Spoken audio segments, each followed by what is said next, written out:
Waalaikumsalam warahmatullahi wabarakatuh. Rabbi shrah li sadri wa yassir li amri wahlul 'uqdatam min lisani yafqahu qawli. Alhamdulillahi rabbil alamin hamdan yuwafi ni'amahu wa yukafi'u mazidah. Ya Rabbana lakal hamdu kama yanbaghi li jalali wajhikal karim wa 'azimi sultan. Allahumma salli wa sallim ala sayyidina Muhammad wa ala ali Muhammad walhamdulillahi rabbil alamin. Alhamdulillah ibu yang dirahmati dan diberkahi oleh Allah Subhanahu wa taala. Pertama sekali mari kita bersyukur kepada Allah Subhanahu wa taala. Alhamdulillah sore hari ini kita masih diberikan oleh Allah Subhanahu wa taala nikmat iman, nikmat Islam, nikmat kesehatan dan kesempatan. Kita bermohon kepada Allah Subhanahu wa taala semoga dari seluruh nikmat yang Allah berikan kepada kita menjadikan kita hamba yang bertakwa di sisi Allah Subhanahu wa taala. Selanjutnya tak lupa pula kita berselawat kepada junjungan kita Nabi besar Muhammad sallallahu alaihi wasallam. Allahumma salli wa sallim ala sayyidina Muhammad wa ala ali Muhammad. Semoga dengan kita selalu memperbanyak selawat kepada baginda Rasulullah sallallahu alaihi wasallam, kiranya kita layak dan berhak mendapatkan syafaat dari beliau. Amin ya rabbal alamin.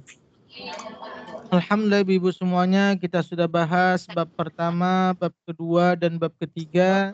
Itu yang berkaitan tentang dalil-dalil atau motivasi kita yang terkait agar kita semangat di dalam berinteraksi kepada Al-Quran. Maka bab 4 dan seterusnya ini adalah inti dari kitab yang akan kita bahas yang berkaitan dengan adab-adab yang harus kita jaga ketika kita berinteraksi kepada Al-Quran baik gurunya maupun muridnya. Maka yang pertama al-babur rabi', bab yang keempat fi adabi muallimil Qur'ani wa muta'allimihi. Bab yang keempat menerangkan tentang etika-etika atau adab-adab pengajar Al-Quran dan orang-orang yang belajar Al-Quran. Maka pada yang pertama ini yang dibahas yaitu bab seorang guru dulu. Bagaimanakah layaknya seorang guru ketika mengajar Al-Quran. Maka ini juga menjadi introspeksi terutama saya yang mengajar ibu-ibu semuanya. Kira-kira sesuai tidak adab saya ketika mengajar Al-Quran? Sesuai Ustaz. Sesuai. Kita bahas nanti dari setiap poin-poinnya. Yang pertama, hadzal babu ma'al babaini ba'dahu hiya maqsudul kitabi wa huwa tawilun muntashirun. Bab ini serta dua bab setelahnya. Jadi ini bab keempat, berarti bab kelima dan bab keenam. Jadi 3 bab merupakan tujuan dari kitab ini. Dan bab ini pembahasannya panjang lagi terbentang lebar. Wa ana usyiru ila maqasidihi mukhtasaratun fi fusulin liyashula hifzuhu wa dhabtuhu insyaallah ta'ala. Dan semoga mencoba mengarahkan tujuan-tujuan kitab ini dengan ringkas dalam bentuk fasal-fasal agar mempermudah menghafalnya dan menguasainya. Jadi dia berbentuk poin-poin. Tujuannya agar apa? Sampai kepada maksud dari tujuan kitab ini. Maka yang pertama yang harus dimiliki bagi seorang guru dalam mengajar, semata-mata tujuan mengajar itu adalah mengharapkan ridha Allah Subhanahu wa taala. Ini yang pertama. Bagi seorang guru itu, karena keikhlasan itu atau mencari ridha Allah itu menentukan bagaimana keberkahan dari suatu ilmu tersebut. Contoh, gurunya tidak ikhlas dalam mengajar, muridnya ikhlas, maka tidak akan sampai kepada keberkahan ilmu. Atau sebaliknya, gurunya ikhlas, muridnya tidak ikhlas, maka juga tidak sampai kepada keberkahan ilmu. Mungkin paham tapi tidak sampai kepada berkah. Atau sebaliknya, gurunya nggak ikhlas, muridnya juga nggak ikhlas. Nah, sama-sama nggak ikhlas, jangan harap juga ilmunya bisa berkah. Maka yang diharapkan adalah ketika kita belajar, gurunya ikhlas mengharap ridho Allah Subhanahu wa taala ketika mengajar, maka muridnya juga semata-mata meluruskan niat bertujuan untuk mencari ridho Allah Subhanahu wa taala. Ini yang pertama, maka dikatakan awwalu ma yanbaghi lil muqri'i wal qari'i ay yaqtasida bidzalika ridallahi ta'ala. Perkara yang pertama yang sepatutnya bagi seorang pengajar membaca Al-Quran maupun pembaca Quran, yaitu hendaknya ia bertujuan dengan membaca Al-Quran itu mencari ridho Allah Subhanahu wa taala.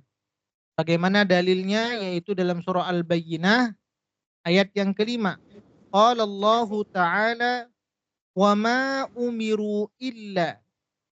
Padahal mereka tidak disuruh kecuali liya'budullaha mukhlishina lahuddin. Padahal mereka tidak disuruh kecuali supaya menyembah Allah dengan memurnikan ketaatan kepadanya. Maka di sini dan diperintahkan kita untuk menyembah Allah kecuali yaitu dalam keadaan keikhlasan menjalankan agama yang lurus. Maka di sini Ibu, dulu pernah saya sampaikan juga ke ibu-ibu semuanya bahwa kalimat ad-din ini ada beberapa makna. Yang pertama, ad-din itu bisa diartikan agama. Ad-din juga bisa diartikan maliki yaumiddin, yaitu hari pembalasan. Maka orang yang beragama itu dia nanti apa yang dia kerjakan baik dalam keadaan kebaikan maupun keburukan, maka nanti akan di akhirat ada balasan dari Allah Subhanahu wa taala. Kemudian makna ad-din juga berikutnya bisa diterjemahkan sebagai hutang. Dayanun, huruf dal, ya dan nun itu bisa diterjemahkan sebagai makna hutang. Maka sesungguhnya ketika kita memiliki agama, kita ini punya hutang. Kalau gitu Ustaz saya nggak punya agama, saya salah juga. Karena agama itu adalah menuntun kita kepada jalan yang lurus. Ibarat kehidupan ini, kita baru pertama sekali di dunia ini perlu ada jalan yang menentukan atau menunjukkan kepada kita mana jalan yang benar, mana jalan yang tidak benar. Sehingga agama inilah yang membimbing kita agar kehidupan kita menjadi lebih terarah. Maka dengan agama ini kita ini punya hutang. Hutangnya kenapa? Karena begitu banyak nikmat yang sudah Allah berikan kepada kita dan kita tidak mampu untuk membayarnya, maka sesungguhnya kewajiban kita sebagai orang yang beragama menjalankan perintahnya dan menjauhi segala larangannya, maka nanti di akhirat dengan makna din berikutnya adalah pembalasan segala yang kita kerjakan sekecil apapun di dunia ini, maka nanti di akhirat akan ada balasannya. Faman ya'mal mithqala dzarratin khairan yarah wa man ya'mal mithqala dzarratin syarran yarah. Maka sekecil apapun kebaikan yang kita kerjakan, maka nanti akan ada balasannya. Begitu juga sebaliknya, sekecil apapun keburukan yang kita kerjakan, maka nanti juga ada ganjarannya di sisi Allah Subhanahu wa taala. Maka dalam hal perintah menyembah kepada Allah Subhanahu wa taala, di sini menggunakan kalimat wa yuqimus shalah wa yu'tuz zakah. Kalimat ini sering menjadi tolak ukur ketika seseorang menyembah kepada Allah Subhanahu wa taala. Secara sederhana, apakah kebaikan hanya sholat dan zakat saja Ibu yang harus kita kerjakan? Apakah kebaikan di dunia ini hanya sebatas sholat dengan zakat saja? Tidak. Maka dua ibadah ini sebenarnya menjadi perwakilan untuk dari berbagai macam ibadah. Maka dari sholat ini adalah sebenarnya bagaimana kita menjaga hubungan baik kita kepada Allah, hablum minallah melalui sholat. Dan bagaimana juga menjaga hubungan baik kita kepada manusia, wa yu'tuz zakah melalui zakat. Jadi hablum minan nas. Ini sebenarnya. Jadi kalau kita sudah ibadah Ibu, yang sebelumnya kita juga sudah bahas. Dampak dari baca Quran pun menggunakan kalimat wa yunfiqu innalladzina yatluna kitaballah wa aqamas shalah wa anfaqu mimma razaqnahum. Surah Fatir itu. Dampak dari baca Quran yang diharapkan adalah baiknya hubungan kita kepada Allah maupun kepada manusia. Dampak dari ibadah yang kita kerjakan, maka akhir dari ibadah tersebut juga mengantarkan bagaimana baiknya hubungan kita kepada Allah dan baiknya juga kita hubungan kepada manusia. Jadi kalau ada orang yang katakan ini orang ibadah tapi tidak peduli kepada sesama, rajin ibadah tapi musuhnya banyak, itu juga berarti dampak dari ibadahnya seharusnya ta'muruna yakhshawna 'anil fahsya wa tanhauna 'anil munkar. Seharusnya dampak dari sholat itu bagaimana mencegah kemungkaran. Kemudian jauh dari perbuatan keji. Maka wadzalika dinul qayyimah.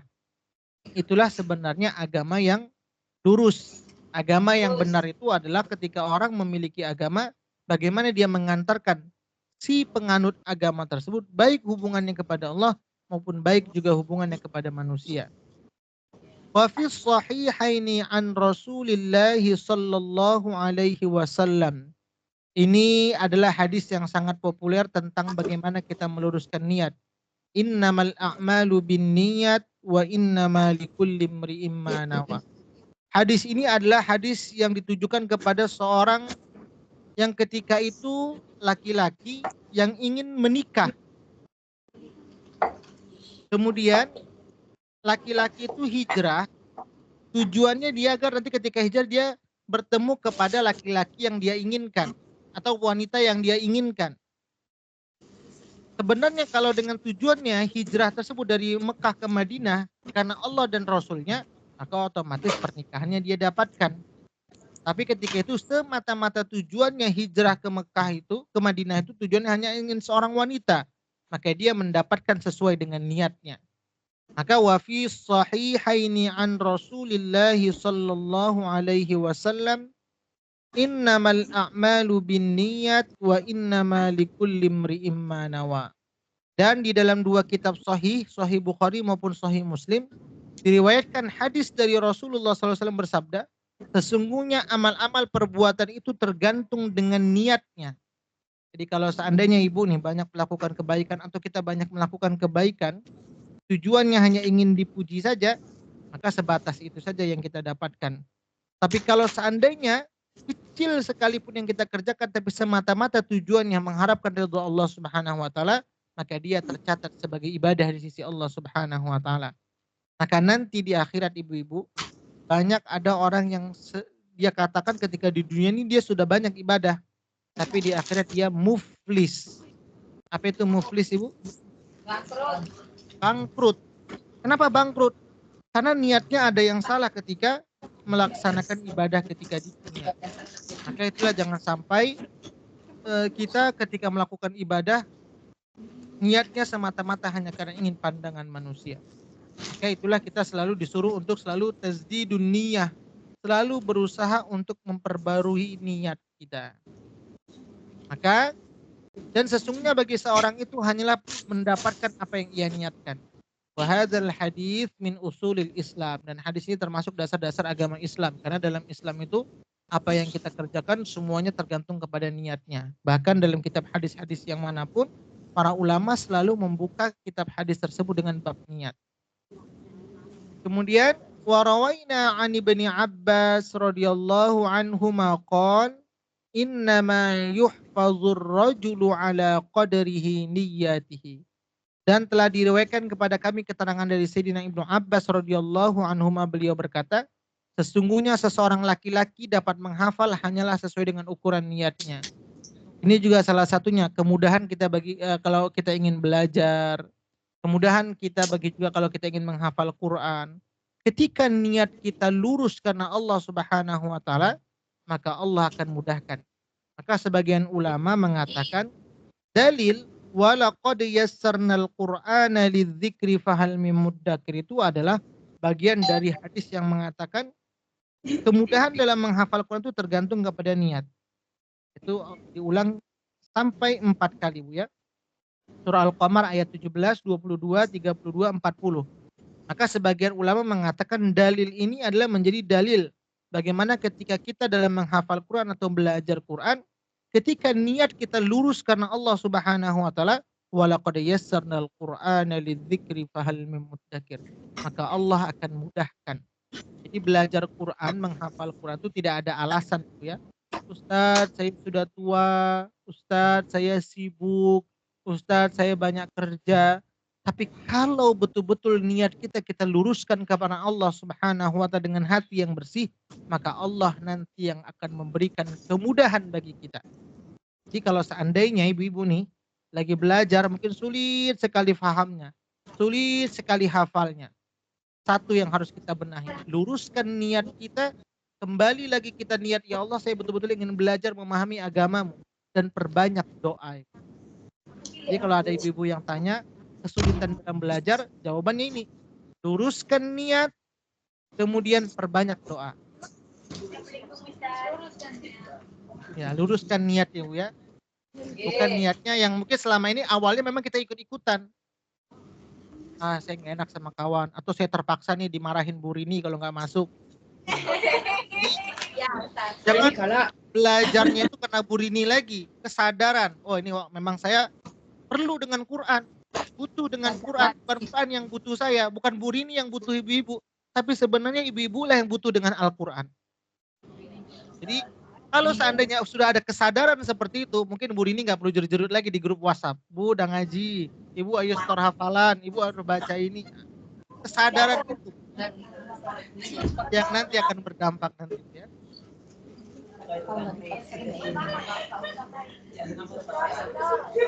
Nah, jadi niatnya yang harus diluruskan. Kalau sudah niat itu sudah waktu mengaji sudah sadar sendiri dia. Waktu setor hafalan sudah sadar sendiri. Kenapa? Karena niatnya lurus. Kemudian wa an ghairihi innama yu'tan nasu ala qadari niyyatihim, dan diriwayatkan keterangan dari selain itu sesungguhnya manusia akan diberikan hanyalah sesuai dengan ukuran niatnya. Jadi diberikan sesuai dengan ukuran niatnya. Maka warawaina 'anil ustadzi Abil Qasimil Qushairi rahimahullahu ta'ala qala al-ikhlasu ifradul haqqi fi ta'ati bil qasdi. Dan telah diriwayatkan kepada kami keterangan dari Al-Ustadz Syekh Abul Qasim Al-Khusyairi rahimahullahu ta'ala, beliau berkata, ikhlas yaitu mengkhususkan al-haq dalam melakukan ketaatan sebagai tujuan. Jadi yang dikatakan ikhlas itu semata-mata tujuannya karena Allah Subhanahu wa ta'ala, baru bisa dikatakan ikhlas. Jadi bukan ikhlas itu diucapkan, saya ikhlas Ustadz. Belum tentu. Karena yang dikatakan dalam niat itu, dia paling tidak harus ketiganya itu saling berkaitan. Hati, lisan, dan perbuatan. Maka sebagian orang ada yang mengatakan, niat itu Bu ya, ada tidak orang yang mengatakan bahwa niat itu tidak perlu dilafazkan? Ada. Sebagian orang, karena memang niat itu tolak ukurnya hati, lisan, dan perbuatan. Tapi sebagian yang lain nggak cukup. Kurang yakin, kurang mantap. Sehingga dari apa yang di hati tersebut dilafazkan dengan lisan. Apakah cukup seperti itu? Contoh, saat saya ini niat adalah ngafal Quran. Dalam hati ini kuat ingin ngafal Quran. Kemudian diucapkan dari lisan, disampaikan ke ustadz atau kepada teman, saya ini ingin ngafal Quran. Tapi tidak diaplikasikan dengan perbuatan. Apakah itu sudah niat? Niat sudah Ustaz, tapi belum menjalankan. Ya. Niat itu paling tidak ketiganya saling berkaitan. Dalam hati dibenarkan, dalam lisan diucapkan, dan dinampakkan dengan perbuatan. Itu baru namanya niat. Jadi kalau seandainya hanya sebatas sampai ucapan, itu baru cita-cita. Cita-cita. Jadi ibu cita-citanya ingin jadi penghafal Quran, tapi nggak dinampakkan dengan perbuatan. Itu namanya belum niat. Maka dalam sholat itu kan, ketika ke dalam hati kita ingin sholat, dilafazkan dengan niat, kemudian kita aplikasikan dengan gerakan sholat. Itu baru namanya niat. Contoh, ibu bukti niat dalam hati besok pengen puasa. Sudah berniat melafazkan. Tiba-tiba sudah pasang alarm ini, kesiangan. Itu berarti Bu, sudah ada niat. Karena sudah ada usaha untuk mengerjakannya. Atau ketika siang hari tiba-tiba sakit perut harus buka puasa, kan sudah dikerjakan. Jadi sudah nampak reaksi yang kita kerjakan itu baru namanya niat. Tapi besok saya ingin puasa, tapi nggak ada usaha, ingin mungkin malamnya pasang alarm. Ketika sudah terbangun malam hanya buang air kecil, saya habis itu lanjut tidur lagi, itu nggak niat namanya. Jadi ada usaha keras untuk menjalankan niat tersebut, itu baru namanya niat. Kemudian وهو أن يريد بطاعته التقرب إلى الله تعالى. Dan tujuan itu adalah ia menghendaki dengan ketaatannya itu sebagai sarana pendekatan diri kepada Allah Subhanahu wa taala. Jadi tujuan ibadah yang kita kerjakan itu semata-mata adalah untuk mendekatkan diri kepada Allah Subhanahu wa taala. Duna syai'in akhara min tasannu'in li makhluqin aw iktisabi mahmadatin 'indan nasi aw mahabbati madhi minal khalqi. Bukan sesuatu tujuan yang lain berupa pencitraan daripada makhluk. Jadi tujuan melakukan kebaikan itu bukan semata-mata untuk pencitraan. Ini yang sekarang mungkin bahasa orang Ibu ya. Pencitraan. Allah sikit-sikit ketika melakukan kebaikan, Allah itu hanya pencitraan sajanya itu. Nanti sudah banyak pujian akhirnya ditinggalkan kebaikan. Itu salah ya Bu ya. Atau sekedar tujuannya ingin mendapatkan pujian dari sisi masyarakat. Maka juga itu tidak benar. Atau menyukai pujian dari makhluk. Juga itu bukan namanya ikhlas. Kemudian au ma'nan minal ma'ani siwat taqarrubi ilallahi ta'ala. Ataupun suatu pengertian dari berbagai pengertian selain bertujuan mendekatkan diri kepada Allah Ta'ala. Ini jadi tujuan ikhlas itu semata-mata ingin tujuannya mendekatkan diri kepada Allah Subhanahu wa taala. Qala wa yasihhu ay yuqala al-ikhlas tasfiyatul fi'li an mulahazatil makhluqaini. Dan beliau Syekh Al-Qushairi berkata dapat dibenarkan atau dikatakan ikhlas yaitu memurnikan perbuatan jauh dari mencari perhatian para makhluk. Jadi kalau seandainya nih Ibu ya, kalau ada teman dilihat orang lain ngajinya betul-betul diperbaiki, atau ketika sholat seakan-akan merasa gerakannya tuh khusyuk sekali. Tapi ketika nggak ada orang yang ngelihat, gerakannya seperti kilat sholatnya. Ngajinya Bismillahirrahmanirrahim, Alhamdulillahirrahmanirrahim. Itu berarti ketika ada perbedaan antara ramai orang dengan tidak ada orang, itu belum dikategorikan ikhlas. Jadi ikhlas itu berat Bu. Harus sama kualitas ketika dilihat orang lain ataupun tidak ada orang lain. Nah kebanyakan orang semangat ibadah itu atau melakukan kebaikan ketika dilihat orang lain. Tapi ketika tidak dilihat orang lain, sulit dia melakukan kebaikan. Jadi yang dikatakan ikhlas itu sama antara ada orang pandangan orang atau tidak ada pandangan orang lain. Tidak ada tergeser perbedaan hati mereka sedikit pun. Ini yang harus kita jaga. Maka dikatakan ciri-ciri ikhlas itu salah satu seperti itu. Walaupun orang sering mengatakan, bagaimana perkataan orang biasanya Bu? Ini mulut saya saja seperti ini, sebenarnya hati saya baik. Bisa nggak kata-kata seperti itu Ibu? Tidak. Tidak boleh. Atau mulut saya ini atau hati saya ikhlas, tapi terkadang cara saya menyampaikan yang kurang tepat. Bisakah seperti itu Bu? Tidak. Karena yang namanya ikhlas itu harus ketiganya saling berkaitan. Hatinya betul-betul lapang, mulutnya juga betul-betul baik, perbuatannya juga betul dicerminkan. Jadi kalau ada orang mengatakan, saya ini sebenarnya ikhlas, tapi cara saya ini mulut saya mungkin kurang tepat untuk menyampaikan, itu bakal belum ikhlas. Dia ketiganya saling berkaitan. Antara yang namakan ikhlas itu ya. Kemudian yang ikhlas tadi juga berikutnya, tidak ada perbedaan antara pandangan orang lain ataupun kita tidak dipandang orang lain. Kemudian wa an Hudzaifatal Mar'asyi rahimahullahu taala al-ikhlasu istiwa'u af'alil 'abdi fil zahiri wal batin. Dan diriwayatkan dari Syekh Hudzaifah Al-Mar'asyi rahimahullahu taala, beliau berkata, ikhlas yaitu berkedudukan setara berbagai perbuatan seorang hamba antara lahir dan batin. Jadi sama, setara di antara mereka. Atau contoh, ketika sesuatu, ini apalagi ibu biasa Bu ya, dalam suatu pekerjaan, kemudian tiba-tiba kita sama-sama kerja, kemudian pekerjaan kita nggak dianggap, itu kira-kira ikhlas nggak Ibu? Ini nama organisasi itu seperti itu Ibu ya.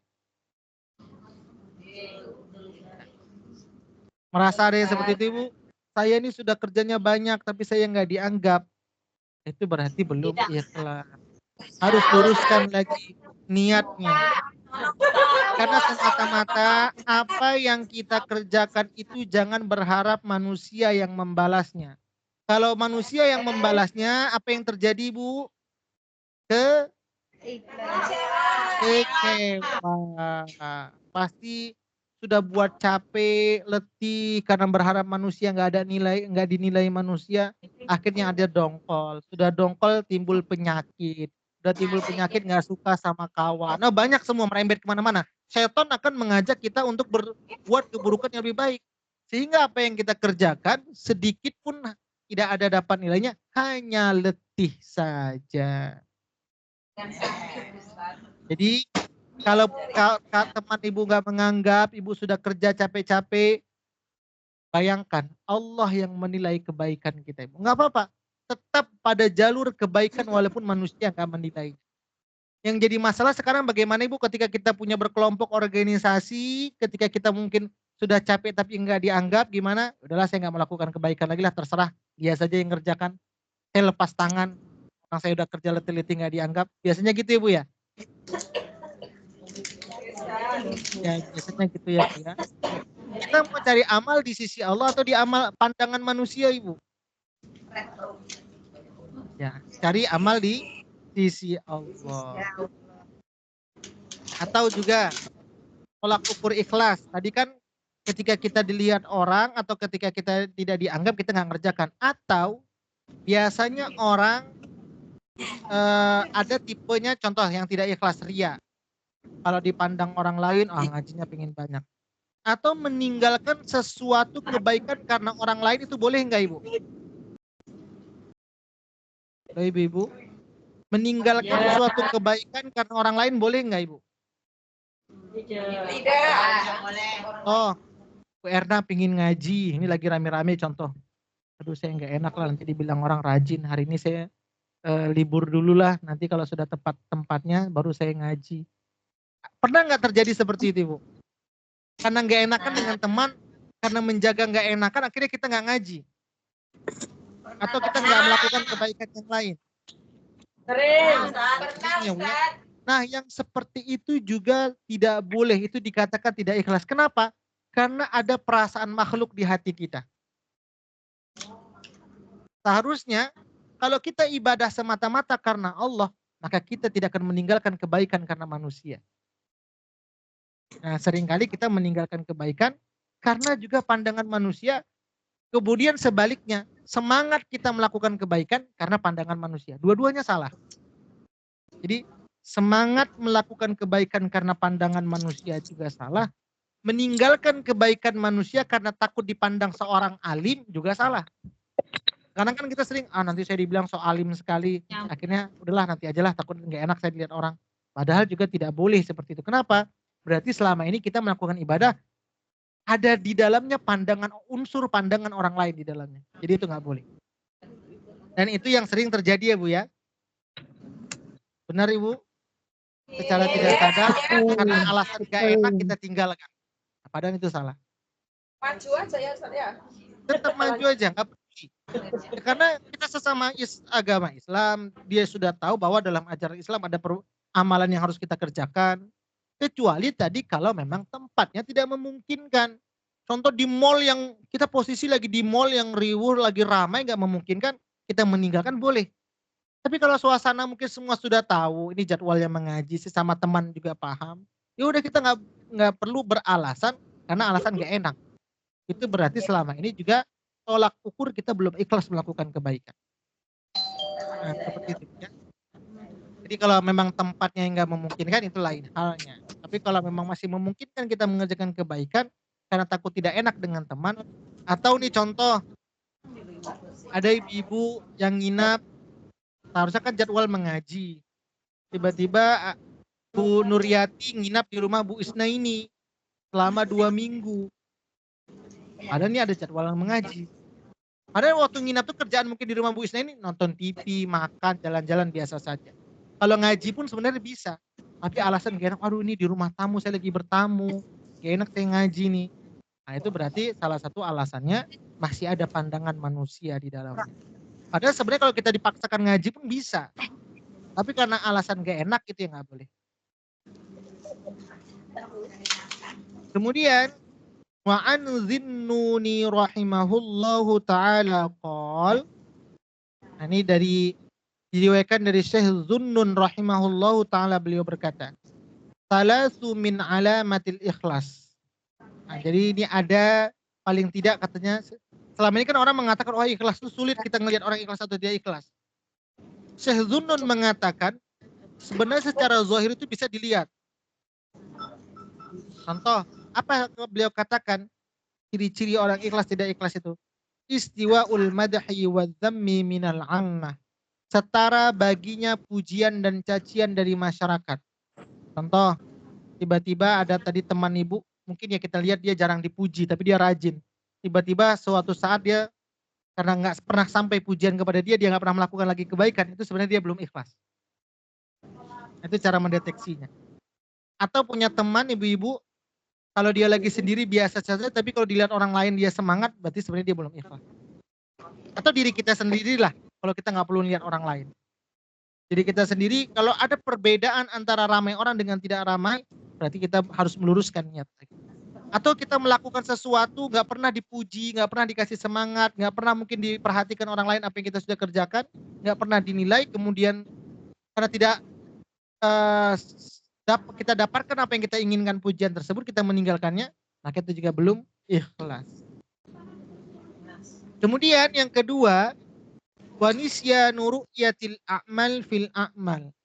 Melupakan melihat amal-amal yang telah dilakukan di saat mengerjakan amal ibadah. Jadi apa yang sudah kita kerjakan itu Bu, kebaikan-kebaikan kita lupakan. Kalau diingat-ingat terus, nah itu lama-lama pertama bisa datangnya ria. Kemudian yang tadi, karena kebaikan yang sering kita ungkapkan ingin dipuji oleh orang lain. Contoh, Ibu, contoh di dalam ini, contoh Bu Safina. Bu Safina. Ada. Ya, Bu Safina sudah berinfak, contoh ada iuran anak yatim contohnya Ibu ya. Berinfak 200.000 per bulan. Atau 1 tahun 200.000. Tiba-tiba teringat, saya ini udah bayar. Akhirnya kita nggak mau bayar lagi. Ini kan sebenarnya kebaikan, ya, meski 200.000, lebih 200.000 pun boleh saja. Itu kalau kita ingat terus. Tapi kalau kita lupa, biasanya kita mau bayar lagi atau enggak? Bayar lagi. Saya kayaknya udah bayar atau belum ya? Ah nggak enak, bayar aja lagi lah. Akhirnya kita lebih. Contoh juga seperti itu Bu. Kalau kita melakukan kebaikan apa yang kita kerjakan itu kita anggap lupa, langsung hari ini kasih langsung lupa. Ibarat tukang parkir ya Bu ya. Itu menganggap bukan mobil dia. Apa yang kita kerjakan itu hanya titipan saja. Ya udah ketika kita infakkan, bahwa itu sebenarnya tabungan kita di akhirat. Maka kita tidak akan pernah merasa puas untuk melakukan kebaikan. Ingin terus, ingin terus, ingin terus. Kenapa? Karena kita tidak pernah ingat-ingat atau kita sebut terus. Maka orang mengatakan yang namanya ikhlas itu seperti surah Al-Ikhlas Ibu katanya. Tidak ada kata ikhlas di dalamnya. Karena kalau surah Al-Baqarah ada kata Al-Baqarah, Ali Imran ada kata Ali Imran. An-Nisa ada bunyi An-Nisa. Maka jadilah seperti surah Al-Ikhlas kata orang. Yang enggak ada kata ikhlas di dalamnya. Jadi yang namanya ikhlas itu ya udah setelah kita lepas, kita tidak ungkit-ungkit lagi, kita tidak sebut-sebut lagi. Dilupakan kebaikan yang sudah kita kerjakan. Kemudian maka ada istilah Bu ya, yang dikatakan Ibnul Qayyim. Apa yang harus kita ingat Bu? Ada yang dua yang harus kita ingat, dua yang harus kita lupakan. Apa Ibu? Ingat kebaikan orang lain, lupakan kebaikan sendiri. Ingat kesalahan sendiri, lupakan kesalahan orang lain. Yang pertama, ingat kebaikan orang lain, lupakan kepada kebaikan kita. Kemudian yang ingat kebaikan orang lain kepada kita, kemudian ingat dosa kita kepada orang lain. Yang harus kita ingat. Kemudian dua yang harus kita lupakan. Kebaikan kita kepada orang lain, kemudian dosa orang lain kepada kita. Dua yang harus dilupakan. Yang biasa sering terjadi bagaimana Bu? Kebaikan kita aja yang harus diingat. Kebaikan orang lain lupa. Nah, jadi 1000 kebaikan tertutup dengan 1 kesalahan. Nah, jadi salah. Seperti itu Bu ya. Yang benarnya adalah ingat selalu kebaikan orang lain sehingga kita berusaha untuk membalas kebaikan tersebut. Yang jadi masalah ingatnya buruk orang saja di mata kita sehingga kalau bisa kita balas keburukan itu lebih buruk lagi. Nah, ini yang jadi salah dalam prinsip hidup kita. Jadi kalau dalam kehidupan ini kita masih punya sifat seperti itu, diganti, harus dirubah ya Bu ya. Biasakan lupakan kebaikan kita kepada orang lain, terus itu ingat kebaikan orang lain terhadap kita. Kemudian ingat dosa kita kepada orang lain, kemudian lupakan dosa orang lain terhadap kita. Yang harus kita ingat. Kalau ingat kesalahan orang lain saja, itu hidupnya pasti nggak tenang Ibu. Orang yang seperti itu hidupnya pasti nggak akan tenang. Susah melihat orang senang, senang melihat orang susah jadi. Hidupnya nanti akan seperti itu jadinya. Kemudian yang ketiga, tolak ukur yang dikatakan ikhlas, waqtidha'u thawabil a'mali fil akhirah. Kadang kita kalau contoh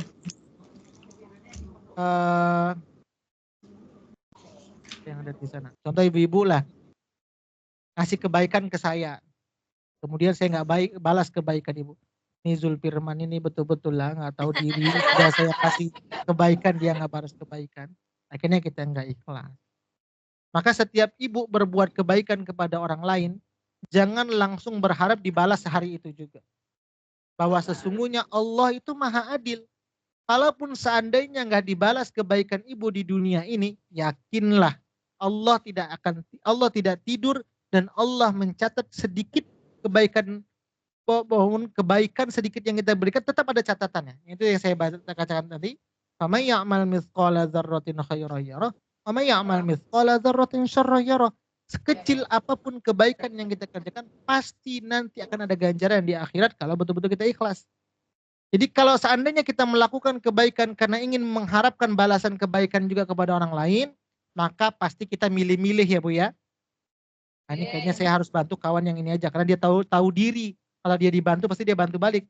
Nah, ini kawan ini nggak tahu diri, sudah dibantu-bantu tapi dia kayaknya saya aja yang bantu dia tapi dia nggak pernah bantu saya. Ketika saya susah dia lupa. Nah, akhirnya kita milih-milih mau bantu orang lain. Itu salah ya Bu ya. Jadi bantu orang tuh jangan pilih-pilih. Ya terserah dia mau balas mau enggak terserah. Itu urusan kita sama Allah. Jadi ini karena saya tahu karakternya ini orangnya. Ustaz ini orang karakternya sebenarnya Ustaz. Dia maunya dibantu saja. Tapi ketika saya susah dia nggak peduli. Nggak boleh seperti itu. Jadi akhirnya kita milih-milih. Itu nggak boleh jadi Bu ya. Itu nggak ikhlas berarti. Harus luruskan niat lagi. Berarti hatinya masih ada yang kotor harus dibersihkan lagi. Kemudian wa anil Fudail bin Iyad rahimahullahu taala qol tatrukul amali li ajlin nasi riyaun wal amalu li ajlin nasi syirkun. Dan diriwayatkan dari Imam Al-Fudail bin Iyad rahimahullahu taala beliau berkata, meninggalkan tidak beramal karena manusia suatu itu adalah riya. Atau beramal itu karena manusia adalah suatu kemusyrikan. Jadi tadi nggak boleh kita meninggalkan amal karena manusia, nggak boleh juga kita semangat beramal karena pandangan manusia. Itu yang harus kita.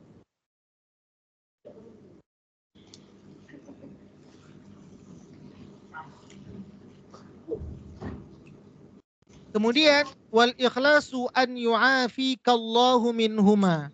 Dan ikhlas kalau Allah Ta'ala menyelamatkan dirimu dari dua hal tersebut. Jadi yang namakan ikhlas itu kalau kita diselamatkan dari dua hal tersebut. Apa itu dua hal tersebut? Tidak semangat melakukan pekerjaan karena ingin pandangan manusia. Tidak meninggalkan suatu kebaikan juga karena nggak enakan dengan manusia. Nanti juga dua yang tersebut harus kita jaga. Yang sering terjadi menurut kita tuh benar ya Bu. Apa menurut kita benar? Saya nggak enak dengan teman, nanti ajalah. Nah, itu yang sering terjadi ya Bu ya. Padahal itu tidak benar. Menurut kita benar, padahal itu tidak benar. Wa an Sahli Tustari rahimahullahu ta'ala qal nazara al-akyasu fi tafsiril ikhlasi falam yajidu ghayra hadha. Dan diriwayatkan dari Syekh Sahal At-Tusairi rahimahullahu ta'ala, beliau berkata, orang-orang cerdas pernah merenungi tentang penafsiran kata ikhlas. Namun mereka tidak menemukan selain definisi ini. Apa itu? Antakuna harakatuhu wa sukunuhu fi sirrihi wa alaniyatihi lillahi ta'ala wahdah. Harus keadaan gerak seorang dan diamnya di saat ia diam-diam bersembunyi, dan saat ia terang-terangan ada orang lain, itu hanya semata-mata karena Allah Subhanahu wa taala. Maksudnya apa tadi? Ada orang lain, gak ada orang lain, tetap niatnya karena Allah Subhanahu wa taala. Itulah pengertian dari ikhlas. Kemudian la yumazi juhu syai'un la nafsun wala hawayan wala dunyan. Tidak dicampuri keadaannya itu oleh sesuatu apapun. Tidak oleh nafsu, tidak oleh hasrat, keinginan, dan tidak pula oleh keduniawian. Jadi semata-mata juga ya, oh saya melakukan ini karena ingin tujuan duniawi, mendapatkan keuntungan, mendapatkan materi. Itu juga tidak ikhlas. Atau contoh sederhana, bahasa kita seperti ini, cara menggampangkannya. Apakah tolak ukur ikhlas itu bisa dikaitkan dengan materi, Bu? Saya tanya dulu. Tidak, Ustaz. Nanti kita akan bahas juga. Oh, apakah berarti kalau guru atau guru ngaji lah, orang kan biasanya sensitif ya, Bu ya. Kalau guru ngaji dibayar nih berarti guru ngaji nggak ikhlas. Apakah bayaran itu menjadi tolak ukur seorang itu ikhlas atau tidak ikhlas?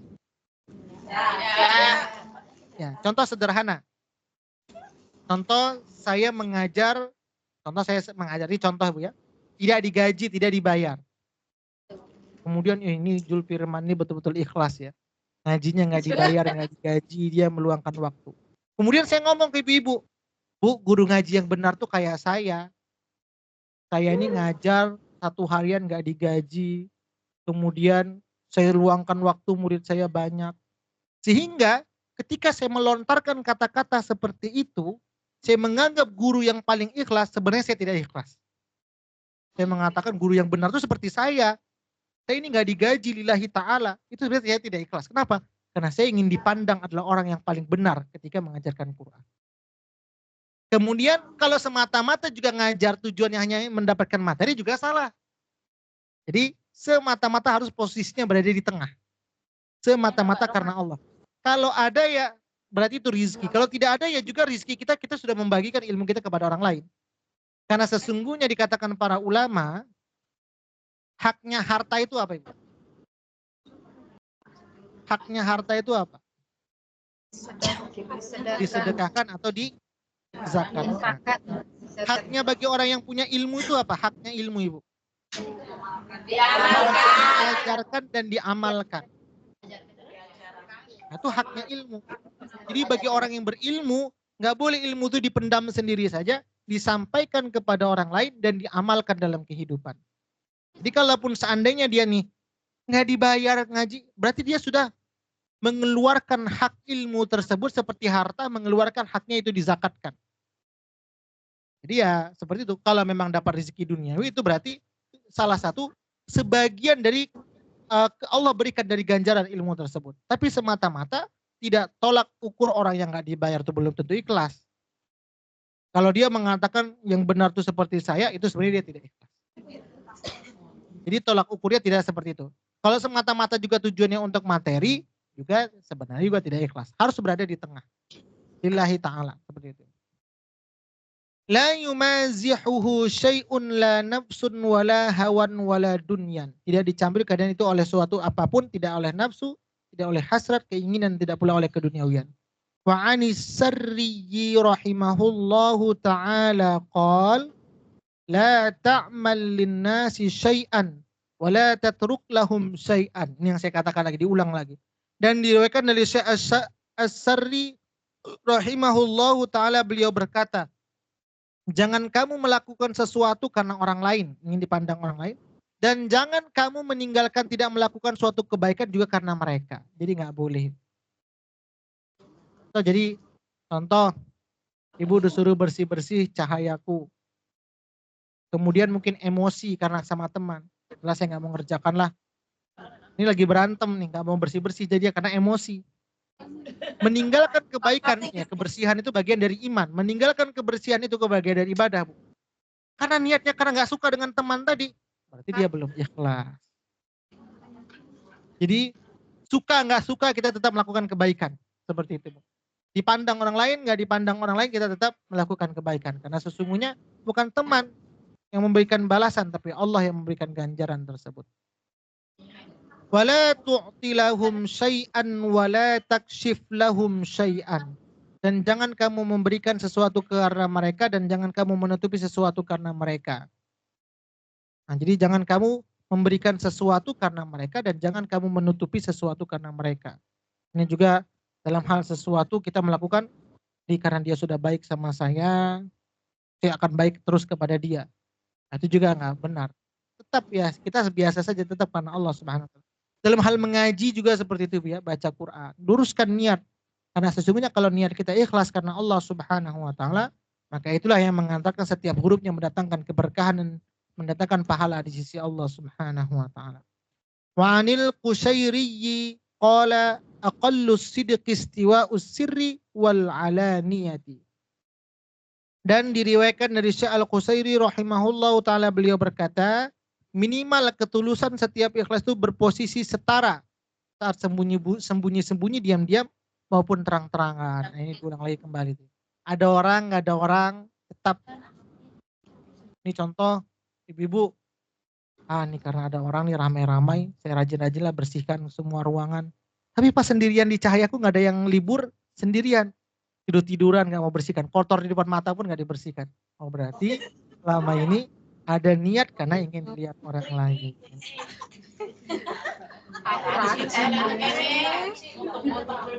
Contoh tadi, ini contoh saja nggak bilang ibu-ibu. Contoh ya Bu ya, kita ini karena rame nih, lagi rame, saya biar terlihat rajin lah, saya bersihin semuanya. Tapi pas sendirian gak ada yang libur, tinggal di cahayaku sendirian di rumah itu, berantakan biasa saja. Malah saya sendiri ajanya. Berarti selama ini ingin dilihat orang lain pekerjaan kita.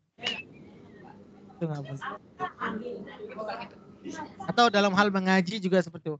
Karena ramai, saya ngaji betul-betul lah kuat-kuat.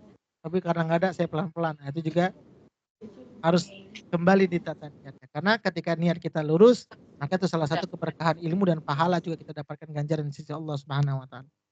Wa 'anil Harithil Muhassabi rahimahullahu taala qala as-sadiqu huwa alladhi la yubali walau kharaja kullu qadrin lahu fi qulubil khalqi min ajli salahi qalbihi.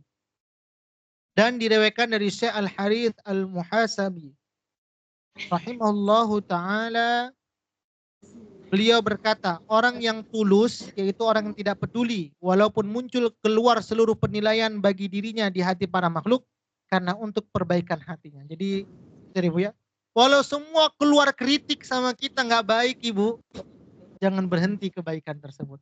Ini biasa kalau sudah dikritik sedikit aja, udah tersinggung, nggak mau melakukan lagi. Jadi nggak apa-apa, yang namanya kritik itu sebenarnya orang sayang sama kita, Bu. Orang tuh pingin kita supaya lebih baik dari apa yang kita sekarang miliki. Bukan berarti kritik itu orang benci. Nah, orang kan kebalikan sekarang, yang namanya kritik itu menganggap benci. Padahal orang yang dikritik itu pasti dia akan naik tangga, Ibu. Kalau seandainya orang salah terus kita biarkan saja, sebenarnya orang tuh nggak sayang sama kita. Orang itu pingin kita berada dalam kejelekan terus atau dalam kelalaian tersebut. Nah, selama ini prestasi kita kalau diingatkan, kita tersinggung menganggap kita ini jelek, menganggap ini kita nggak baik, menganggap kita ini lemah, buruk, nggak baik.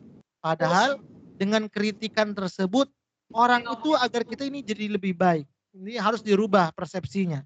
Bukan negatif thinking, tapi harus positif thinking ketika kita dikritik orang lain. Ataupun semua pandangan orang buruk terhadap kita, kalau memang yang kita kerjakan itu baik, maka jangan pernah kita berhenti dalam hal kebaikan tersebut.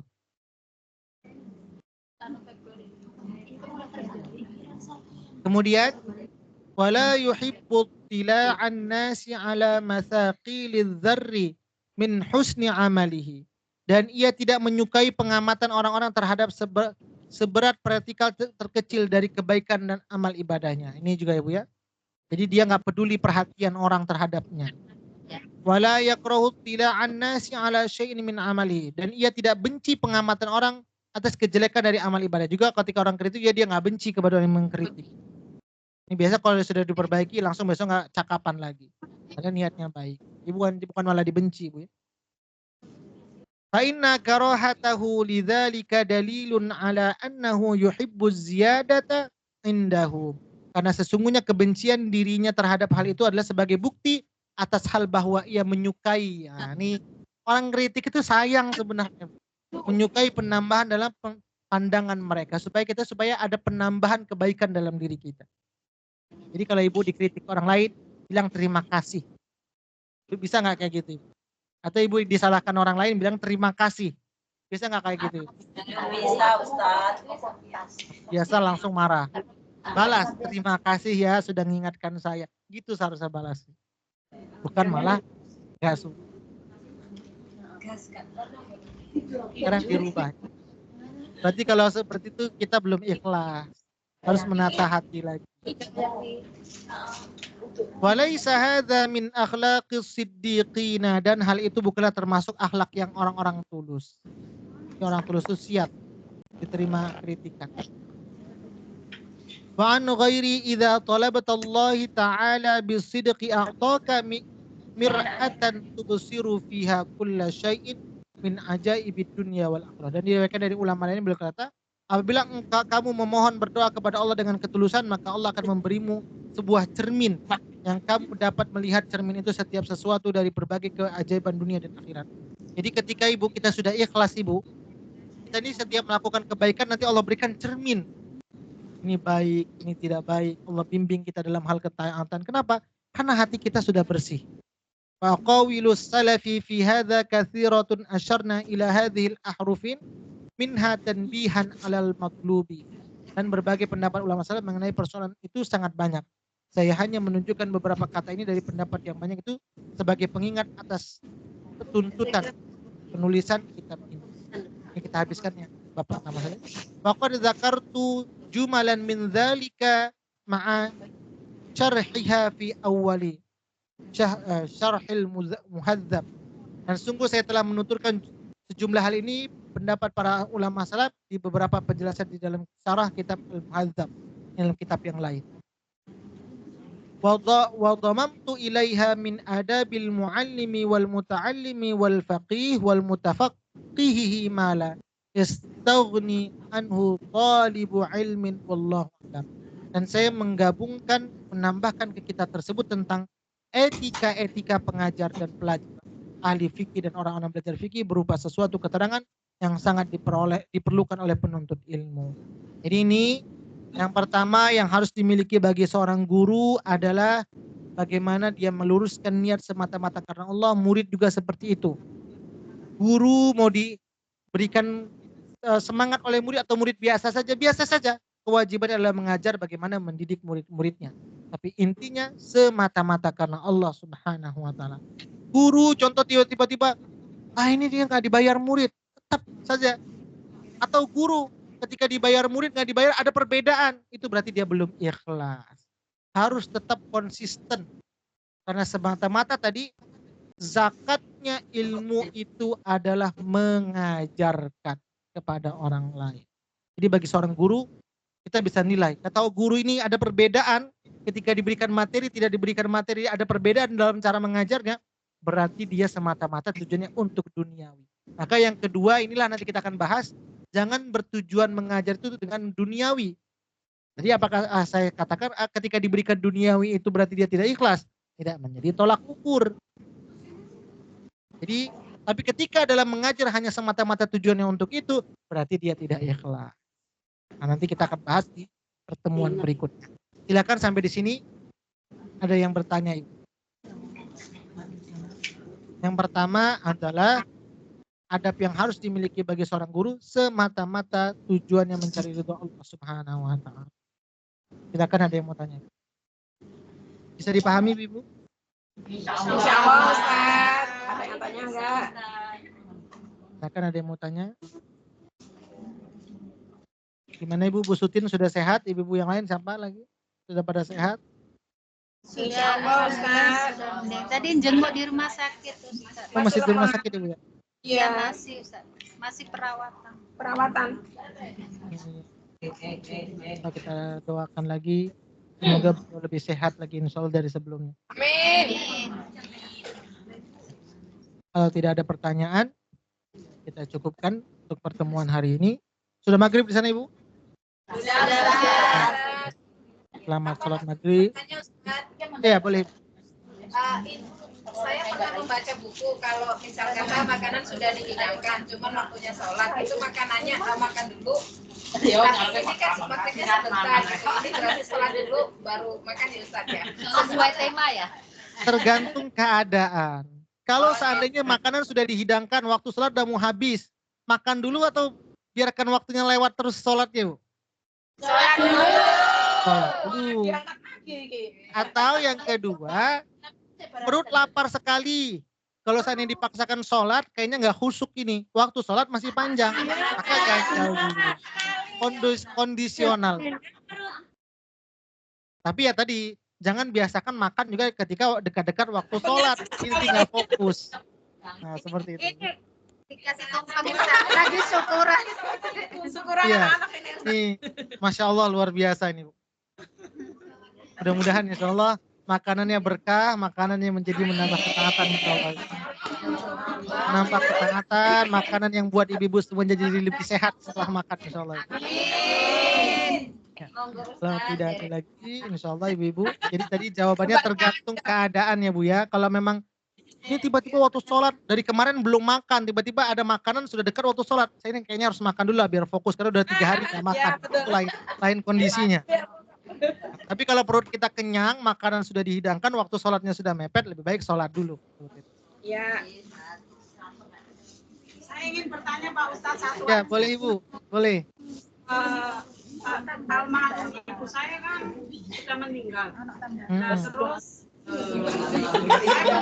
saya pernah bermimpi beliau itu minta sepeda motor. Itu artinya apa Pak? Iya. Ya yang pertama, mimpi itu banyak faktornya Ibu ya. Yang pertama terkadang sebagian ulama mengatakan mungkin kalau kita dengan orang terdekat mungkin dia minta doa sama kita. Mungkin sudah lama nih anaknya keluarga yang ngirimkan doa. Mungkin dengan kita nggak tahu, saya bukan tabir mimpi, tapi paling tidak sebagian ulama mengatakan kalau kita dekat dengan orang terdekat mungkin beliau lebih menambah doa-doanya lagi. Atau yang kedua, salah satu bunga-bunga mimpi itu banyak faktornya. Atau karena seorang anak itu terlalu kangen, terbawa dari bawah alam sadar, terbawa dalam mimpi lanjutannya.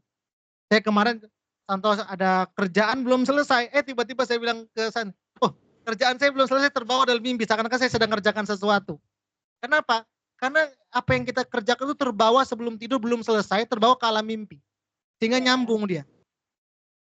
Atau terkadang tadi, dalam hal mimpi, contoh anak-anak ya Ibu ya, yang mungkin ketika dia belum tidur, belum pipis, tiba-tiba dalam tidurnya itu dia seakan-akan sudah di kamar mandi, rupanya dia pipis di tempat tidur. Banyak faktornya, karena memang hal yang belum selesai kita kerjakan, terbawa. Atau pikiran kita yang terlalu berlebihan juga bisa terbawa ke dalam mimpi. Atau dari faktornya juga mungkin kita sudah lama nggak mendoakan, sehingga kita harus lebih banyak lagi doakan. Atau amalan apa yang bisa menambah berat amal dari ibu kita ketika sudah tidak di dunia lagi. Seperti itu. Jadi kalau ya orang tua ibu tadi minta belikan motor baru, mungkin ya ibu bisa niatkan, saya pengen sedekah mungkin ya $2 kan, $3 ke masjid. Kemudian saya niatkan ini untuk orang tua saya yang niatnya pengen minta belikan motor, macam-macam lah ibu. Semoga $2 ini menjadi kendaraan dia untuk cepat sampai kepada surga. Doakan kebaikan.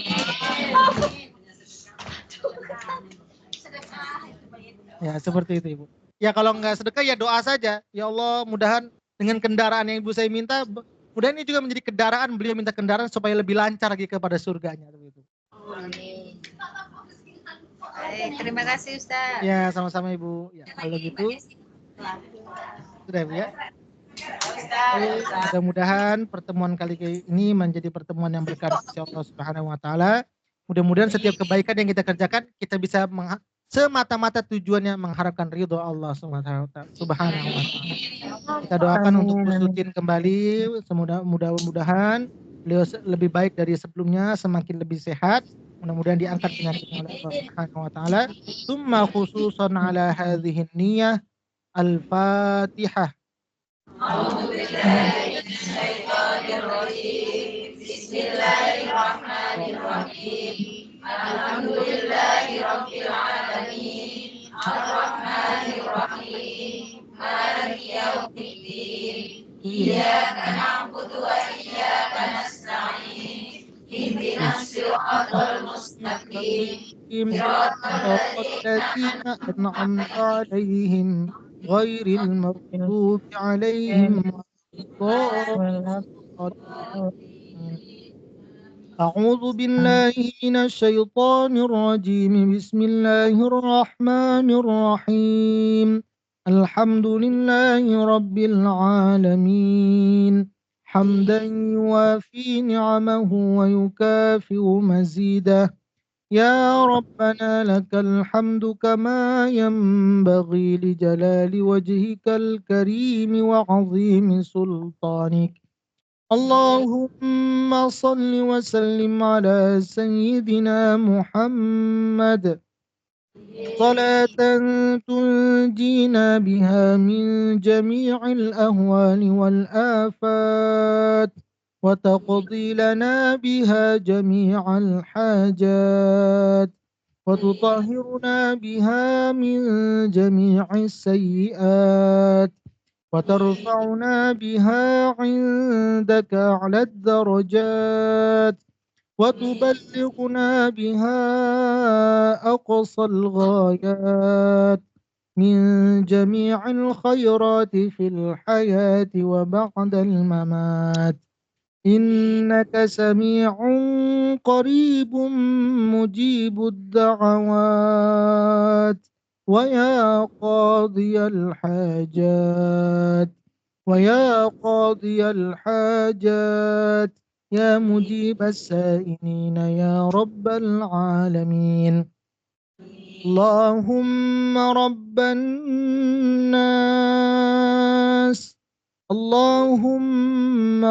الناس أذهب البأس واشف أنت الشافي لا شفاء إلا شفاءك شفاء لا يغادر سقما. أسأل الله